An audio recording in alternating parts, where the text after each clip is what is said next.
Of all the violations against human dignity, human trafficking stands as the most heinous and intrusive.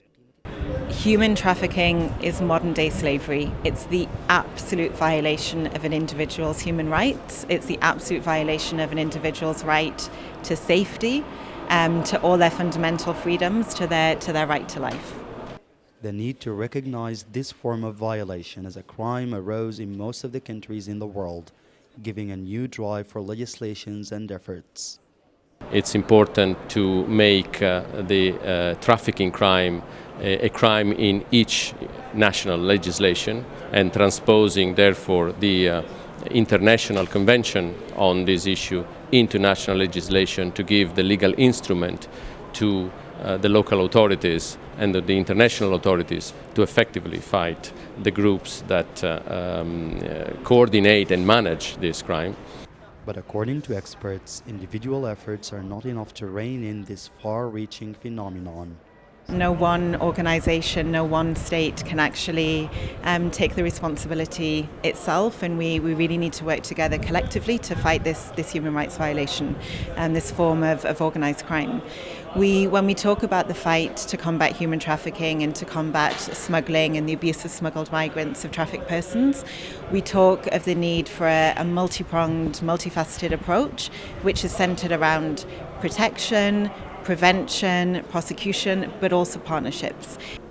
Human trafficking is not unique to the Horn of Africa. In fact, it's an international problem. But according to experts, the Horn of Africa is one of the regions in the world where the problem is most evident, mainly because the harsh economic conditions give the individuals a drive to seek employment elsewhere in the world and give traffickers the opportunity to exploit them.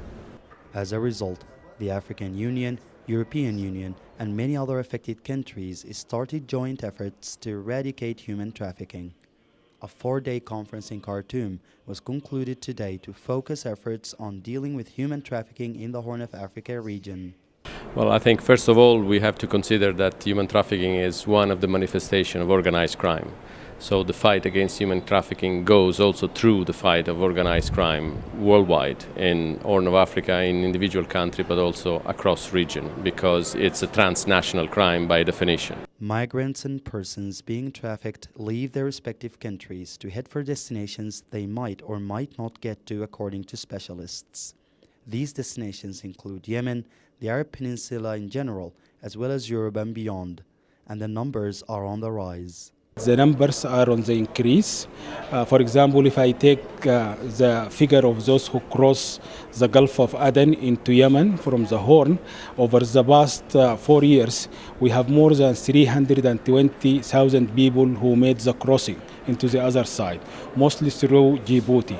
And also if I look at the figures of those who use the Horn of Africa into Sudan and North Africa route, the indications that are more and more people are making that choice. Last year, the Sudanese parliament passed a law criminalizing the practice of human trafficking and setting severe penalties for those caught in the act of pursuing it.